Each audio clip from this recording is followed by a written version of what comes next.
All right, what's going on, everyone? It's another edition of 2070Q alongside the two-time Super Bowl champ from the New York Football Giants, Brandon Jacobs. I'm Rich Quinones, and special guest, my man, Demond Nicholson, the best at us, middleweight down there in Maryland, super middle 168, joining us for a couple moments. Demond, good to talk to you again, my friend. How you been? Man, always a pleasure, man. Thanks for having me on, man.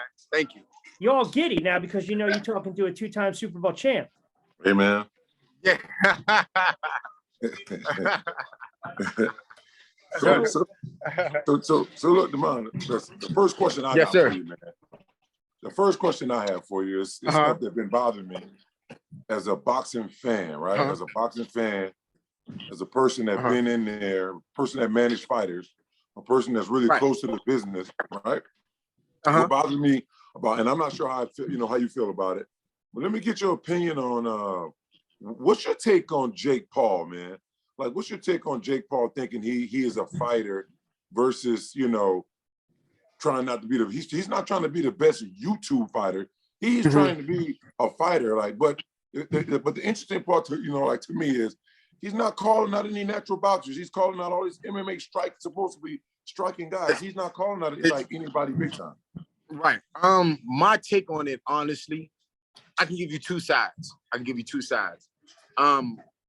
Personally, I think, hey, let the guy do whatever he wants, but at the same time, when I really look at it as a fighter and other fighters, not just myself, us fighters, man, we really give our entire lives to boxing, like literally, just looking back at it, man, I've been boxing since I was 6 years old, since I was 6. And I've had a lot of ups and downs, I've taken fights where as though I got paid little to nothing, it's just because I love the game though. I love boxing. Sometimes it's not good, but I'll fight for free, you know what I mean? But it's not good, but at the same time, it's just something I love. To see a guy come up just from YouTube and really just walk into the ring, making millions, it's ridiculous. You know what I mean? It's ridiculous. It really is. But at the same time, it's like, us fighters got to understand that, what boxing really is. Boxing is entertainment. It's really not even a sport if you really think about it. When somebody can just walk in and make millions, it's not a sport. It's just entertainment. So when I think about it from the side of as a fighter, it makes me mad. It makes me want to cry sometimes. You know what I mean? Because it helps me realize that we really have to promote ourselves. We really have to build ourselves to that level where as though no matter what type of fight it is, we're going to get paid the money that we deserve. But man, kudos to Jake Paul, man. I'm happy for him. It's not something easy to do just to walk in that ring. You got to have heart. You got to have the mind and stability for it. But at the same time, he's not fighting real fighters. But I do think this fight right here with Anderson Silva, he's gonna get tested for real. I gotta disagree with you there. I don't know if Anderson Silva is enough of a real striker. When it comes to just straight boxing, I just don't know. I mean, this guy Jake Paul is training every day on boxing. He's not doing no striking. He don't have those other distractions. Throughout I guess you can call it his career, but I don't know. He's bigger than Anderson Silva. I mean, I don't know. I wish he knocked his ass out. Right. I wish he put him down. I'm not gonna lie to you. I wish he put him down and stopped him from calling out, like all these people. But at the same time, Jake has looked good in this, last few fights. Yeah, he has. He has. You got to remember too, the clout that comes along with him, how he's been able to kind of cultivate and take that social media to another level. People want to see him get knocked on his ass, and people want to see him knock people on their ass. So there's I don't know if you want to call it an audience for that, but casual audience. Like Floyd used to say, it's people that want to see him. Like Floyd used to say, people want to see him lose. Some people want to see him win. You know what I mean? So it's kind of like the same kind of situation. It's not real. You know what I mean? It's not real. You know, by the way, Demond, I'm curious, why you know you're my guy, right? You're my guy. Yeah, definitely. Okay. I've been following you. I've called your fights over the years. We got a good rapport. Jesse Hart's my guy too, and I call the fights with Jesse Hart. So I'm thinking to myself, why is Demond getting in a pissing contest with Jesse Hart here on social media when you talk about these fights? You already went, you had that fight, right? You guys fought in 2018. So let me ask you this. Yeah. I mean, is that a fight you won again, or who are you looking at right now going forward? Honestly, to be real with you, Rich, I'm glad you brought this up. But right now, man, where I'm at in my career, the things I've been through, I'm willing to fight anybody, you know, for real. Like, you know, I'm trying to make my way to the top. And you know, with boxing, it's steps you gotta take to get to the top. Yes, I've already fought Jesse. Yes, we, like you said, we've been there and done that. But at the time, at this time and moment right now, for me to get to where I need to be, I have to fight somebody with a name and somebody who's been in that title contention, you know, to get where I need to be. And you know, when I made a post on Instagram, and I just added everybody. I didn't leave no names out. And Jesse was the first one. I threw the bait. Jesse was the first one to take it. So hey, let's go. You know, let's go. You know, he's the name. Jesse has the name. Yes, we fought. He beat me. But at the time when I fought Jesse, man, I was going through a lot. And even after that, you know, I went through a numerous amount. Yeah. You know, I almost died. But the time I fought Jesse, man, I was going through some legal things. I had my third kid, third mom, you know. So it was just, I was fighting myself more so, I would say, when I fought Jesse. And it just put me in a dark place. And then I lost to him, an even darker place.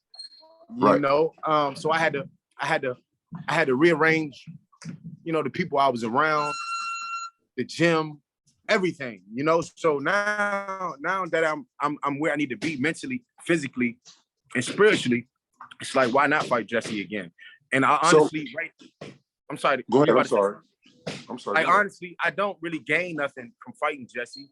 He's just a name, you know. I really don't gain anything, you know. But at the same time, me beating Jesse would let people know, would show the world and people who watch me that, okay, this really is a different Demond now. You know, he's come in, he's beaten the guy that really defeated him at one point. He's beat him tremendously. Okay, let's gonna strike attention to the big time, the big leagues, you know? You know, yeah. So to me, it's a good fight. Absolutely. So Jesse has I think he has a date on, I think it's December 3rd. December 3rd. Yeah, small local card. And you don't have an opponent. I don't think you have an opponent for that fight. Are you hopeful to, you know, that you're selected, you know, to be his next opponent on that open date? I wouldn't mind it, man. Trust me, I would. And that's the thing. That's another thing. I don't care where the fight is. I don't care about none of it. I just need to fight him. And then he's talking. He's doing all the talking. I had to cut off my social media, man. Right now, I'm not on Instagram. I'm not on Twitter, Facebook, nothing, man. I let my brother, he runs it for me, just so I can really focus and really lock in. You know, man. Social media, man, can be a hell of a drug. You know, can be a hell of a drug, man. And 2 weeks, I've been off it. My mind's been clear. I've been getting work done. That's been training. So if December works for him, hey, let's go. Let's go. If not, hey, the next fight after that, let's whenever you're ready to get in there with me, let's make it happen. Absolutely. Well, hey man, I would like to wish you the best of luck with it. I know getting in that ring, man, that is a different beast. I played football. I've been in there. Right. That is a different beast when you get in between those ropes. You gotta be ready. Your mind gotta be focused. You can't have no outside distraction if you're a fighter. None. You cannot have any outside distraction. None. That specific opponent has to get all of your attention. Exactly. And you know, it's crazy you said that. If any youth are watching, when I was 20 through 25, man, if I would have knew then what I knew now about how stressful the social media and things could be when it's really time to lock in, really trying to lock in and focus, man, I would have been gave it up. But you know, man, hey, I'm happy that I know now, and I'm where I'm at now. So, man, hey, I appreciate you guys, man. I think man, no you're a doubt. testament for all the stuff that's happened to you outside the ring, health-wise. I mean, a lot of people don't realize that, right? Some of these fights were not 100%. I mean, Brandon and I were talking about the fight against Balanga, knocking out 17 straight guys in the first round. Right. I think you got knocked down, what, 4, 5 times? But you kept getting. No, I really got dropped. He really dropped me twice. I'm adding 2 more for you. In the first and last round. Yeah. The first and last round. You kept getting back up. Yeah. You know what I'm saying? Like you kept. It showed the toughness. It's the fighter in me, man. You know, when I fought Balanga, man, it was like I'm at this stage now. It's like it's all or nothing, you know. So every round, even the first time he dropped me, I knew I had to get myself together. Round 4, I would have to try to dominate. And that last round, man, I was like, look, I know I lost. I gotta leave it all on the line. And he caught me. You know, it happens. It's boxing. Absolutely, that definitely boxing. But you know, I respect all fighters. I think Balanga is just a strong guy. He got a nice thump to him. You know, he got a nice piece of thunder on the end of his wrist. But as far as the skillful fighter, I don't see that. I don't see that in him. And exactly, and I think he's his own worst enemy, man. As far as learning and having skill, because he had Andre Rozier. Andre Rozier is one of the, if not one of the top coaches in the world. You know, so it's not I don't understand how you cannot get better skillfully working with somebody like that. So I feel as though he's his own worst enemy, man. You know, and that's the time we're in right now. You know, it didn't help all those first round knockouts either, right? I mean, I understand you're grooming a guy. Exactly. Oh my goodness. Right. So Rich, you remember when I first started? Yep. I had all first round knockouts. Yep. You know, and the first time I had to go more than 2 rounds, I was like, what's going on? I almost lost it. You know what I'm saying? Like the first time I had to go 4 rounds, it was like, whoa, what's going on? Yeah. But that's when everything started to click for me. Okay, everything that I work on in the gym, I got to do now. I can't just knock somebody out. You know. You know, when just real quick, go ahead. not to cut you off. Do you subscribe in the theory though, like the Balanga fight, right? You know, I mean, you got tagged pretty bad in that fight, but like I said, you showed a ton of grit and resolve. Do you, as a fighter, and really as fans like myself and Brandon and guys being around the sport, I always see what does the guy do the next couple fights? Because you know when guys get knocked out or they get their bell rung or they really get they fall down. Right. Yeah, right. Or and I look and I said to myself, you know what? He still took some tough fights. I mean, you know, Booker's a tough fighter out of Philly. Gabby Phom's a tough fighter as well. So is that something that you kind of pride yourself on? Like that was a tough fight. Let me kind of regroup a little bit. Okay, so this is I don't like saying it because I don't like making excuses. But when I fought Balanga, man, you know, my kidneys failed in 2019. Yes. So when I fought Balanga, I fought him April 24th. But that Monday before the fight, my dad and my coaches and my brother, they had to rush me to the hospital again because I thought my kidneys were failing. So they rushed me to the hospital. When I went to the hospital, man, they did my blood work. I told them I went through kidney failure, so they rushed me in. They did my blood work. When they did my blood work, they said, Mr. Nicholson, your kidneys are failing, thankfully, but your body has 0 potassium. And you know, potassium is a key electrolyte. Potassium is for the heart, muscles, everything. You know, so they sent me home that night. That night, I was 188 pounds, you know, from all the fluid from the IV. So that Monday, I had to lose 20 pounds by Friday, you know, so they gave me potassium pills. Your body needs 4,700 milligrams of potassium to work 100%. And that's just for an average human being. Me being an athlete, I need double that, you know, so the potassium pills that they gave me were 1,000 milligrams. So me not really knowing, not being up to par with my research and how the body works, I just took the 1,000 milligram potassium pills. My body felt okay, felt back to normal, but still, I still wasn't 100% because you need 4,700 milligrams. So I got the weight down, lost 20 pounds and stuff like that. But so when I went to fight, I still wasn't 100%. I wasn't myself. So after that fight, I told myself, man, look, if I don't figure out what's the real problem with my body, then I might have to retire. I can't keep going through boxing like this. You know, I got 3 kids, got a family to raise, I got a gym. I might just start training. So I did my research, man. And when I did my research, my coach sent me this video of a doctor explaining how many milligrams of potassium your body needs. So from there, man, I just started changing my whole diet. Because I don't want to, who wants to take pills every day that you don't have to? So I changed my whole diet. I started getting all the nutrients and vitamins that I needed so that I could train and be myself 100%, man. And man, it worked out for me. So when I fought a guy named Victor DeRocha. That fight, I called that fight. That was your comeback fight. Exactly. Yep. But even still, when I fought Victor DeRocha, I was still taking 1,000 milligrams. I wasn't doing. My body wasn't getting the full amount that it needed. So after that, when it was time to fight Gabe, I started eating only.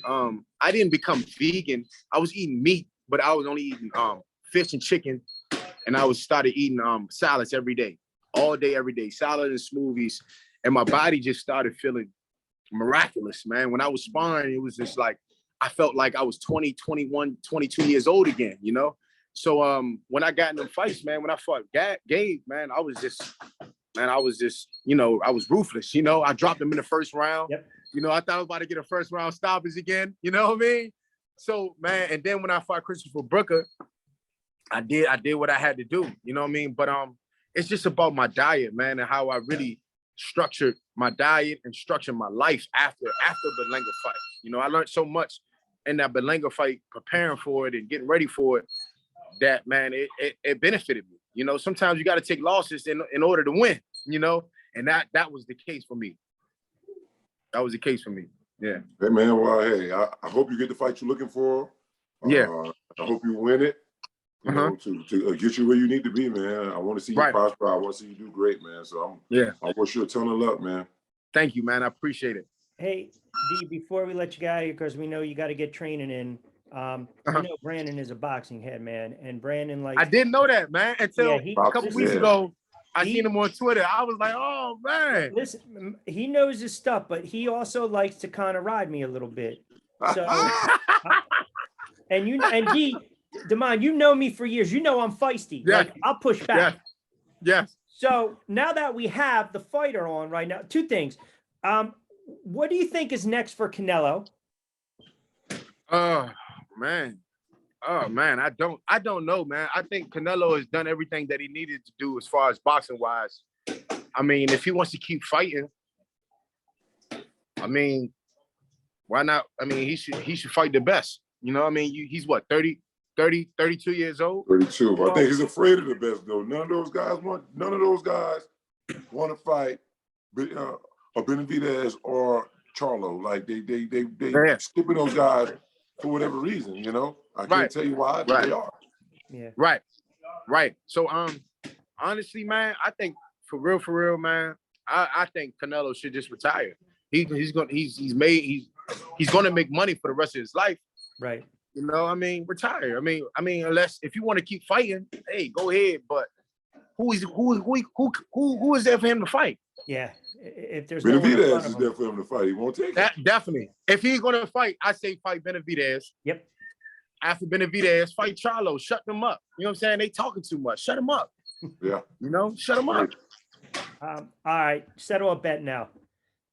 Over here, and I love him to death. I love my man right here. But this nonsense with the heavyweight. And you see his face rolling right now. You see his. Hold on. Go to that. Why is Anthony Joshua fighting Tyson Fury? What? But first of all, who knows if those fights are going to be made? Speaking of Fury, they're talking about it.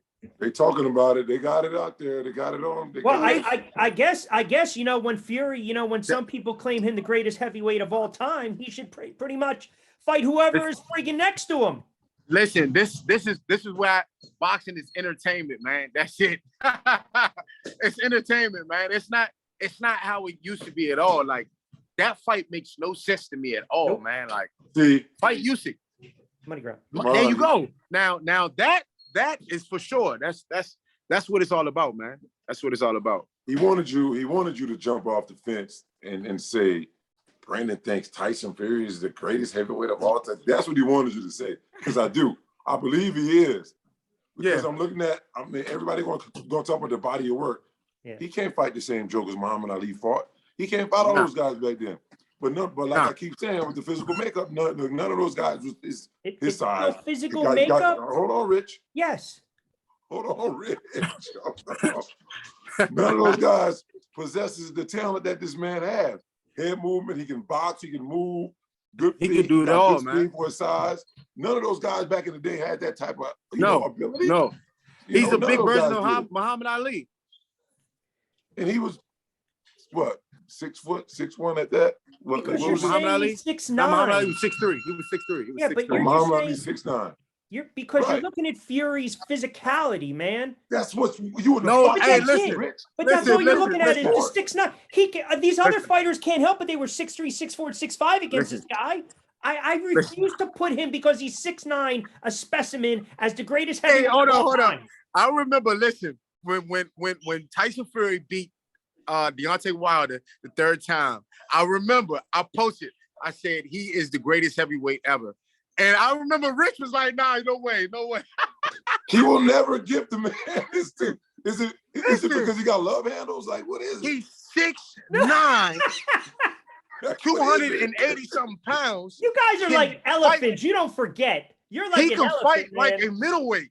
Yeah, but I get it. I think it's just we don't. Maybe it's because we forgot about those other fighters in the 60s and the 70s, the other era, man. You're right. Listen, Rich, I went to watch those guys. I went to watch the guys you're talking about. They cannot compare to Tyson Fury. They can't. Nah. I gotta be with Brandon on this one, man. I mean, come on, man. You're my guy, and you're like being an elephant. Man. You don't forget you throw me under the bus. Hey, listen, Rich, it's 3-1 right now, Rich. Listen, because Kendall Holt said the same thing. Now, but you know what? So many people disagree with that because they say, man, you got people like. Now, don't get me wrong. George Foreman is one of the hardest hitting heavyweights ever. Don't get me wrong. You know, but I think Tyson Fury would have just boxed circles around him. Because he was stationary. He's stationary. Exactly. He's a stationary target. No, I get you. I get you. Yeah. All I'm saying is other fighters, the 6'9", you dig to the body, you become 6'4". Listen, I am not even going to meet anyone halfway on this. And Fury to me is a hell of an all-time great. But I refuse to bend. You got me up against the ropes. I'll fight backwards, man. I'll do it. But listen. I will say this. My man Steve Cunningham gave Tyson Fury the toughest fight he ever had. Yeah, and you know what Fury did? You know what Fury did? He kept dropping his elbows against Cunningham. Yep. Now, the silent majority in the corner is pretty quiet right now. but that fight. He won the fight. That fight. Can you hear me? You can hear me? Yeah, go ahead, D. Okay, that fight right there, kind of but at the same time, man, this, like I said, man, he's a giant, man. He's a giant. I hear you. He's a hell of a fighter, man. He's an all-time great, but I just I don't know if I go number one. But Rich, okay. So Rich. Yeah, go ahead. The guy, and I know all you hear is 6'9", but put his style and his skills with his size. Tough to beat. And then make an honest assessment. Like the guys you're talking about, Rich, you brought up somebody that was 5'10", 188. No. When I brought up, be fair, that was taken out of context. When I brought up Marciano, I said Marciano for his size at 188 was a great heavyweight. I wasn't saying Marciano can beat Fury. You'd have to drug test me. It's like a hot toddy on a Tuesday night. No, I'm saying I can make a case for a lot of these heavyweights back in the day as all-time greats. That's all I was saying. I would never suggest Marciano is going to be able to knock out or come on now, get into Tyson Fury. Absolutely not. You said Man. 8 all-time, all of these guys back in the 70s and 80s as all-time greats. Yes. But when we speak of Mr. Fury, he's the greatest heavyweight of all time. I mean, you can't. I mean, like seriously though, like when I be trying to like give Ali the, my man, what's his name, Larry Holmes and people like that the benefit of the doubt. But when you really think about it, man, like come on, man, he's like them, and he's like them 2.0. You know what I mean?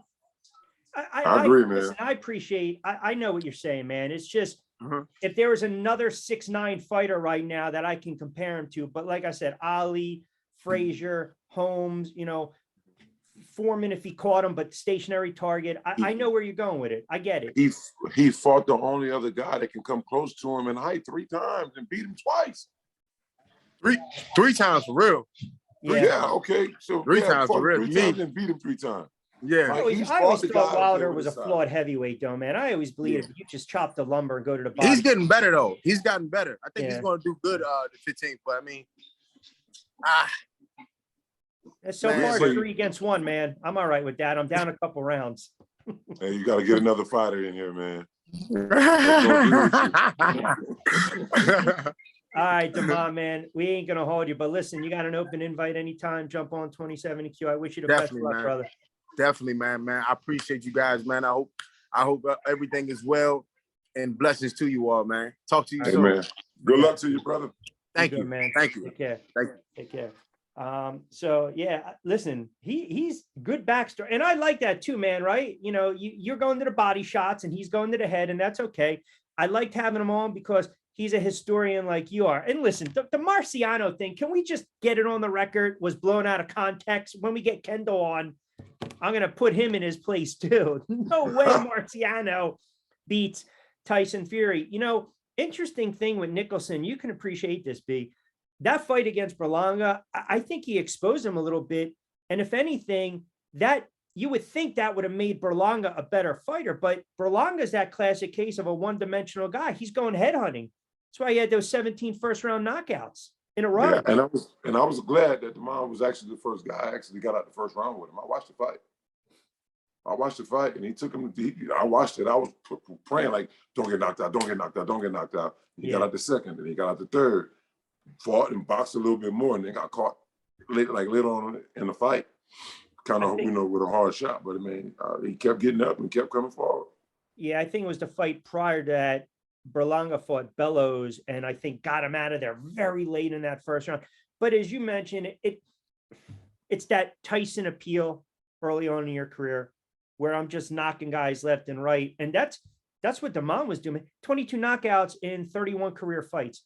That's he got like what, 4 or 5 losses or something. Yeah, like that? 26-4-1. That's a pretty good ratio when you talk about knockouts. So what I don't like about boxing, though, Rich, man, and me being a guy who would manage fighters and stuff like that, but what I don't like about boxing is when a guy falls short and come up on rough times in his life where he can't train right or something didn't go right throughout training, and he end up falling and losing a fight.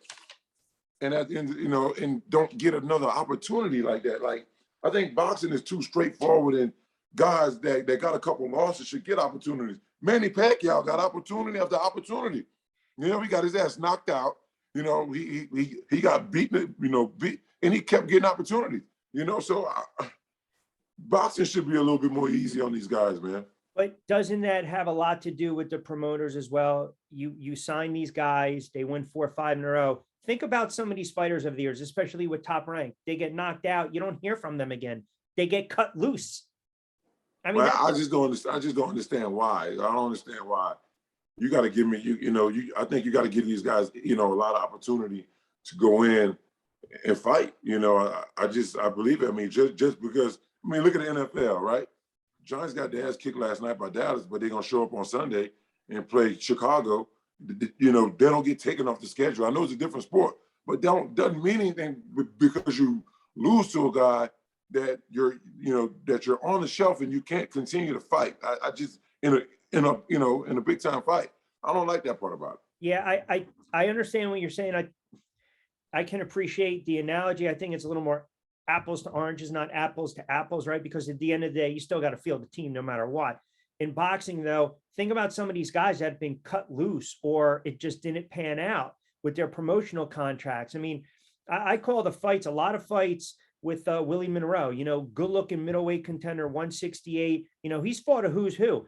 That kid hasn't been able to get a fight in 2, 3, 4 years, it seems. And now he's 31, 32, 33. So you blink, you lose 2, 3, 4 years of your career. And not to mention what transpired with COVID as well. So that's another thing. I mean, that's why, like, for instance, Demond's 29, 30, I believe. So I get what he was saying with the potential fight with Jesse Hart, but I always think what's, you know, risk to reward. I fight this guy. I got knocked out against him, but I'm going to fight him again because he has a name.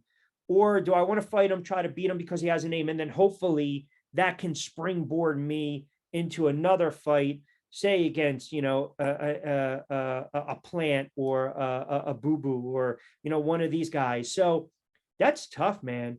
You know, when some of these guys get cut from their, it's almost like trying to make a team without an agent, right? Or walking on or being a free agent and no one's repping you or pushing for you or, you know, making the calls and doing the dirty work for you, right? I mean, it's tough, man. I get what you're saying, but I think a lot of it is just some of these. Golden Boy had a staple of young fighters, man, on the West Coast, and some of these guys, you don't even hear of them anymore. Well, you don't even hear Golden Boy. I mean, whatever happened to Golden Boy? Whatever happened to them? I know Richard Schaefer. They started, yeah. I know Richard Schaefer and Oscar De La Hoya got a divorce. Yep. And I don't know where B Hop was in the whole little threesome, but and I know those guys were working pretty good and pretty strong, and they just fell off the face of the earth. Them and their fighters. I think too, some of these newer networks, you know, they're trying to get their staple fighters to consistently, you know, become that draw, or that pay-per-view draw. But your point's a valid one. I understand what you're saying. I think that's all the sports that we talk about: NBA, hockey, baseball, NFL. What do they all have that boxing doesn't? They have a governing body. A union. They have a league. Yeah. Governing body. You have the WBC, the WBO, the IBF, but so those guys, they still don't run boxing. They don't make you fight your mandatory. You know, they don't, you know what I'm saying? The belts in boxing means nothing to you. And that's the closest you get to having any kind of rules. And they're not protecting the fighter. Right. They're not absolutely. They're not protecting the fighter. So it's like you're almost like a 1099, man. You're a gun for hire. I mean, that's just the sport. That's why. And the Jake Paul, the question that you asked, it was pretty interesting, and I liked his answer. But I'll tell you, if you push to shove 99 fighters and you ask them the same thing, if they have an opportunity to jump those hurdles and bank that money. Would too. I definitely understand it. I 100%. Because I probably do the same thing. Yeah, I probably do the same thing. So, Rich, yeah, what is the hottest division in boxing right now? What fighters? What's the money division out there right now? You'd have to say 135, 140, still 147. Well, so it was 147 because of two fighters. Pretty much, yeah, right? It's easy to say, right? Yeah. Those two guys. So my whole time in boxing, and maybe you may be able to help me with this, I don't remember one big time money fight from 30 to 35. Big time money fight, like big money fight. I can't really name any fighters that fought for this big time purse, big time money at 30 and 35 and 40, obviously. How many years you going back? Let's go back 20. Let's go back 20.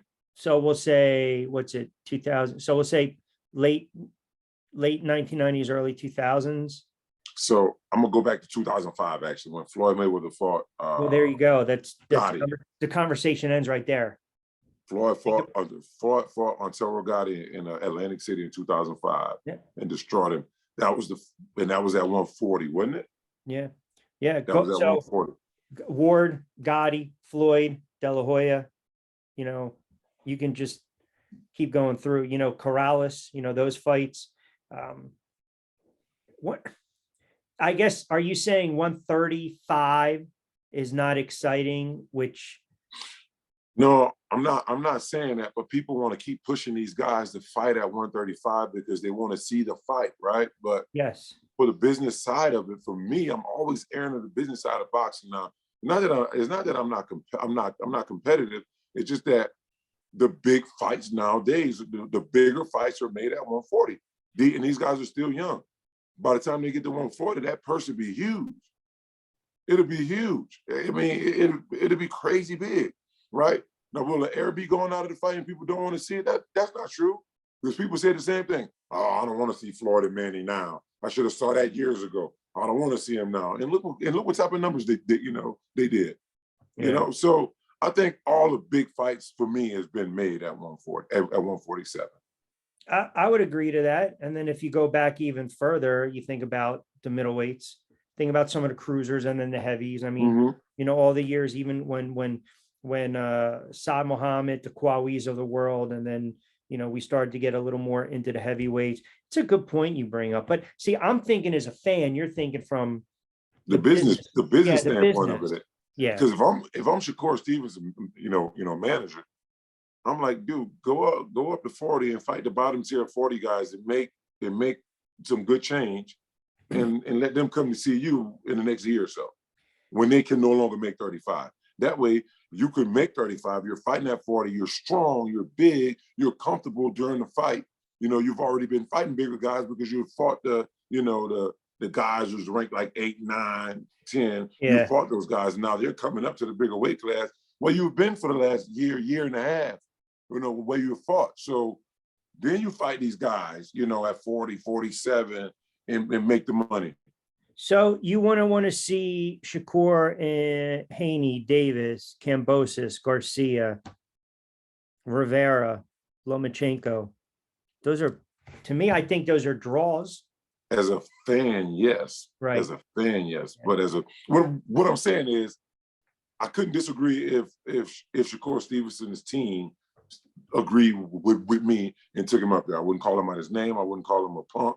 Yeah, I wouldn't call him scared. The guy wants to fight Tank. The guy wants to fight all of these different guys. But at the end of the day, his window opportunity, Rich, is this big. So you got to make all of your money from here. So I would say wait till you get that 1 to 2 fights to where you can make $15, $20 million at these other weight classes. Because I'm telling you, I don't think these fighters will get paid the same money now that they'll get paid if they fought later on. What do you think Haney, Garcia, well, forget about Loma, but Haney, Garcia, Tank, Shakur, right now, if these guys were to fight, what kind of purse? What do you think we're looking at? I mean, we're looking at $5-6 million. I was going to say 5-6. Something like that, versus 15 to 20 if they waited till 40, 47. Yeah. No, it's a good point. I mean, it's a really good point. It's just tough for me. Like I said, I look at it as a fan, right? I mean, if I had a dog in the fight, when you're talking about it from like a management standpoint, I can probably put my business hat on. By the way, I want to, if we can, I know we're going to do a lot more boxing tomorrow. I have to. And by the way, midway through halftime with a 27 and Q edition, Brandon Jacobs, Rich Quinones. By the way, you can catch us now, Apple Podcasts, Spotify, the YouTube channel, 27 and Q. Big man's been all over the place. ESPN, Outside the Lines, talking a little gambling earlier today. Good for you. Did some stuff, man. I've been out there a little bit, Rich. That's what we want, brother. We love to see it. And I know you were not a happy camper this morning when they were talking about the Giants and the Cowboys. You know, there's a point where you have to just say, this ain't working. And last night, explain to me, because the last friggin' time I checked, Deal, Snee, O'Hara, McKenzie, Soybert, they aren't walking through this friggin' door. Like last night was an abomination to allow your quarterback to run for his friggin' life all night long. You don't give help to the young kid, Neal. Thomas played well, but the line as a whole was an absolute abomination in the Giants' 23-16 loss. I mean, you're watching this game. We're texting each other back and forth. What do you do in that situation? And people are saying, hey, the play calling was okay. They were able to run the football. I think $167, Saquon 135, 140 all-purpose yards. But how do you not protect your quarterback? Like, I don't care who's back there. He's going to fail. He's going to fail. He's going to absolutely fail. They didn't give him time, and everybody, he's holding the ball too long. Get rid of it. Get rid of it. Well, guess what, Casual? The route isn't developed. He has to wait till the route gets developed. So he's waiting for that route to develop, right? Throw it on the break. They're back in his lap that fast. Yeah. Well, you got to get out of the pocket to try to make a play. Daniel Jones, I'm tired of people blaming him and calling him this and saying this. He's not our franchise quarterback. Maybe he's not our franchise quarterback, but you're not going to make it seem like he's the worst quarterback in the league. The guy played good football last night. He was running for his life. He didn't have any protection. I don't know what it was, but they didn't have any. Dallas defensive line absolutely dominated the football game, and I hate it because I don't like being a part of this when Dallas Cowboys beat the Giants, right? I hate it. But Dallas Cowboys D-line was the difference maker. Okay, now let's go to Dallas on the other side, on offense, right? Cooper Rush, 21-31 with 215 yards with a touchdown, right? He's a backup quarterback in the game for the Dallas Cowboys on a freaking Monday night, and we don't get any pressure on him to force him to make any mistakes. Any backup type mistakes that he could have made, he didn't make them because we didn't pressure the guy at all. Yeah. At all, and we can't win games like that. No. What did I tell you? Historically, against backup quarterbacks, Monday Night Football, Daniel Jones 0-8, 0-9 now. And you mentioned the numbers were modest last night. His legs kept them in that game. He made smart decisions. I can't blame him for that pick on the last play where the wide receiver slipped and fell. Now, some of the calls last night, they were ticky-tacky. I didn't like the OPI. Can we get to someone that, to me, is like Fredo in The Godfather? Kenny Golladay is friggin' dead to me. He's out of the family. He's dead to me. Like, honestly, he is dead to me. Like, if this was all times, I'm not saying we'd have a hit out on Kenny Golladay, but I'm just saying you can't walk down the street. You're going to sit there and friggin' mouth off, I should be playing, I want my friggin' opportunities, and then the ball hits you right in the friggin' breadbasket, and what do? You can't even catch it. $72 million, $16 million a year. Cut his ass. Seriously. Cut him. Well, since you got hit on him, Tony, like, what are we going to do about it, Tony? You got to hit on him. Exactly. So, listen. So I go both ways with this, Rich. I really do. I go both ways with the Golladay situation. Is he overpaid? Absolutely, right?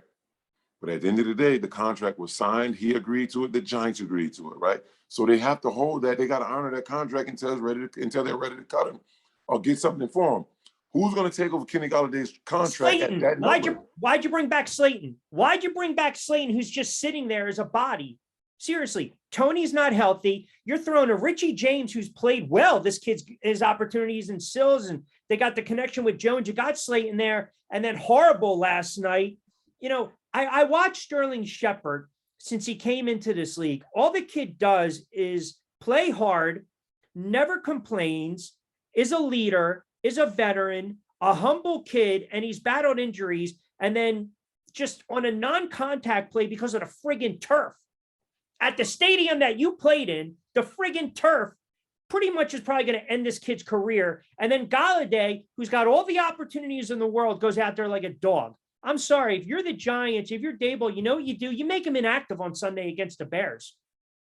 You have to. You have to. And make a guy like that, paying him that much a year inactive, Rich. I mean, he might be dead to you, but that would be the stupidest thing at that size and that he has. Okay, so let's go to last night, right? The guy caught one ball and he dropped the ball. The ball he caught was a big play. It came back for OPI, a big play. Right?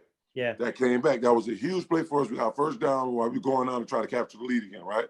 Then he gets another play after that and drops it, right? But the last 2 weeks, Rich, the guy hadn't been doing anything. This is really his first game playing in. I think he deserved one more chance just to see where we are with him. I was happy to see him in the game last night. Was dead to me too harsh? Yeah, I mean, yeah, Tony, you was kind of dead. I mean, hey, dead to you is kind of hard, man. I'm waiting for Frank Lopez sit there, Manolo. Yeah. So How you but say I'm see, paranoid. but look, the thing about the game, man, is I'm going to these rushing yards. Yeah. Okay. Saquon Yep. at 81. Yep. And Daniel was 9 for 79. Okay. 79 yards, 79 yards of running for his life, obviously. Yeah. But when you match, Dallas, on the other hand, they had 178 total yards. Tony Pollard had 13 for 105. Zeke was 15 for 73 with a touchdown. What did they? I mean, they didn't turn the ball over. And I keep preaching this every time. Penalties will get you beat. I say the last 3 or 4 times on Twitter. Penalties will get you beat.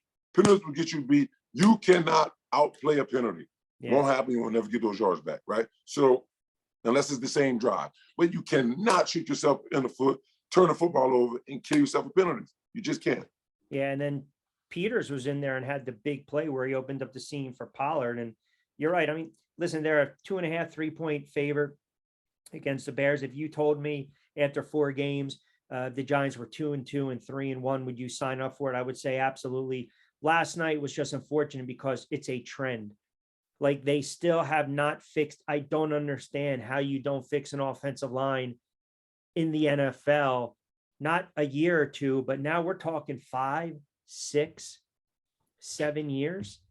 It's just, to me, it's malpractice, man. And then we talk about Daniel Jones, and listen, I think the kid's athletic and he has talent. I'm not the biggest Jones fans because I don't think that clock, right? He's got that internal clock and the turnovers. But last night, my perception of him is the kid to take a hit. The legs kept him alive. You don't want to see him running like that every single solitary day. And he kept getting back up, man. And he's a gamer. And those things can mask certain things. But when you're not able to throw the ball to some of these guys who are not available or there, but MIA and Galladay are hurt and Tony and Slayton sitting there, it's tough, man. I mean, what are you going to do? Force feed the ball to Saquon? Can't do that because that's gonna put 8 in the box and they're gonna shut that down. Rich, let me ask you a question. Yeah. What do you think about Thibodeau? What's your thoughts on him? I mean, I love the energy. I can't sit there last night and say this guy's a bust. I mean, I didn't like, and you text me and I was texting you at the same time. I didn't like some of the blitzes, especially rushing off the edges in these 3rd down spots. That's another thing. Got to get these teams off the field on 3rd and long. But I think Thibodeau, I think he'll be a playmaker. Is he going to wreck the game like the kid that was on the other side in Parsons? I highly doubt it. But the Giants overall, they don't have linebackers. The Martinez thing, I mean, it was mutual thing. And they don't really have those dominating edge rushers. When you played, you had those guys, whether it was Tuck, OC, Strahan. My guys were monsters, Rich. My guys were monsters. My guys got after Even your, I every think, was single beyond play. underrated. And you had linebackers too, whether it was Kiwanuka, Kavika, Antonio. They don't have that.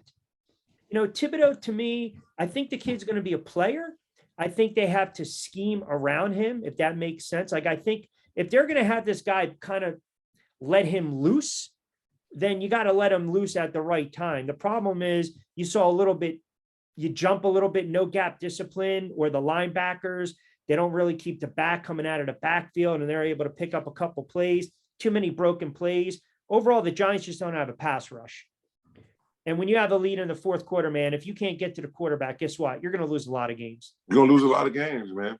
I thought, I mean, like I said, I was always nervous with Cooper Rush because I didn't know what he was capable of. Yeah. But hell, Rich, any quarterback, James Winston can stand back there with that type of time and be effective. I mean, he just stood there. Yeah. Yeah. Oh, here we go.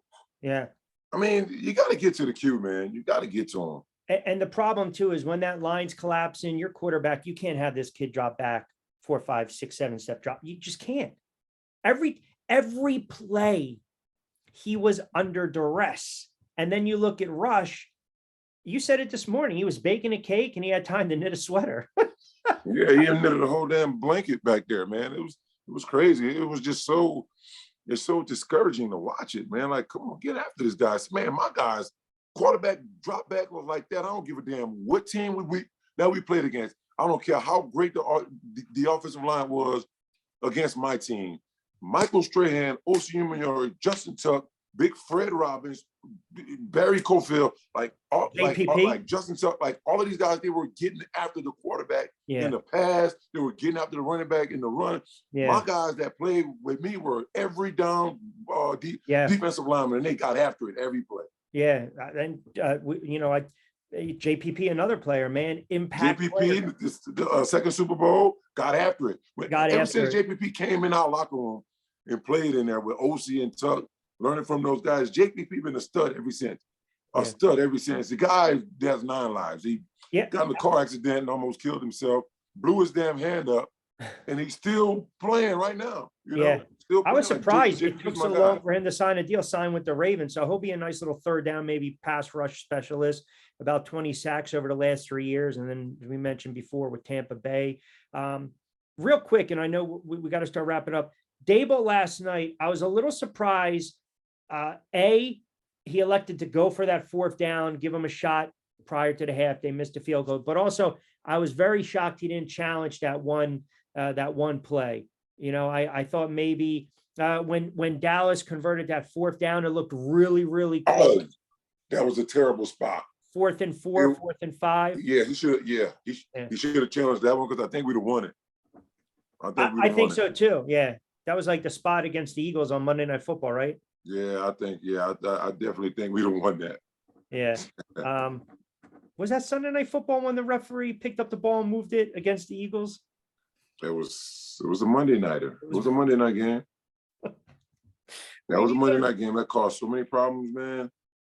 That one game was like the 35-31 was a crazy, crazy game. Daboll's going to be a good coach. I think so too. It was a game you can argue if the offensive line kept the quarterback upright, maybe they had a chance to at least win it. The way Dallas's defense has been playing, look what they've done already this year, shutting down some quarterbacks. The Giants, I think they have a winnable game. I know we'll talk a little more about it tomorrow. They got the Bears coming up, 2.5 3-point favorites. We'll do your best bets tomorrow. Brandon Bell, linebacker, Penn State. I believe he played with Parsons, is going to join us tomorrow. Kenny Robles, who's got a fight coming up Friday or Saturday, I believe, in Philly, is going to join us. So we got our boxing Phil. That's good that we got Demond on. I mean, I get it. You know, it's you, Kendall, Demond right now. I'm keeping score 3-1. I might have a heavyweight I might be able to get on here, man. That might really be able to answer your question or what you need. Translation, when he answers the question, I'll probably have to shut up. Yeah, you got to be done after that. You got to say, okay, you guys are right. He's the best. And be finished with it. Can't do it. He's a great fighter. He's a great fighter. And I can't sit here on the air and say, take 5 inches off of him. Can't do it. He's an all-time great, but I don't know if the number one. I got to keep digging, man. I got to keep going back to these old guys and start looking. So let me hit him up and see if he'll come on the show. Are you going to do this while we're on the air right now? Not on there right now. Just not right now. Right? All right. Don't forget, everyone, follow us on social media. The pod goes up pretty much right after we're done. It's live for you guys. Download the YouTube channel 27NQ. As always, follow me on Twitter at RichQNQ, at Brandon Jacobs 27. Yeah, we got some good stuff cooking, man. We got we got great stuff going, man. We're making way, man. We're doing a good job, man. And also, people, I want to let you know, got another podcast going, Facts Over Feelings. You guys be sure to check us out. It's a bunch of funnery. You know, that's my word. I'm substituting the other word for. So there's a bunch of funnery. And the guys on there are going to have you laughing cold. So, you know, it's about a lot of pop culture and just a lot of just stuff. So be sure to check us out. Facts Over Feelings on there as well. I listened to it the other day and I had to go to church twice. You guys make me laugh. It's good stuff. It's good stuff. So, Okay. all right, brother. I always appreciate you. We also want to thank Demond Nicholson for checking us out. As always, you guys Absolutely. been locked in. Good luck, champ. Yeah, to another edition of 2070Q with the two-time Super Bowl champ from the New York Football Giants, number 27, running back Brandon Jacobs. Yes, sir. I'm Rich Quinones. We will talk to you guys tomorrow. Have a good sports night. Until then, don't forget Spotify, Apple Podcasts, YouTube channel 27 and Q. We'll do it tomorrow, big boy. Appreciate you. Yes, sir.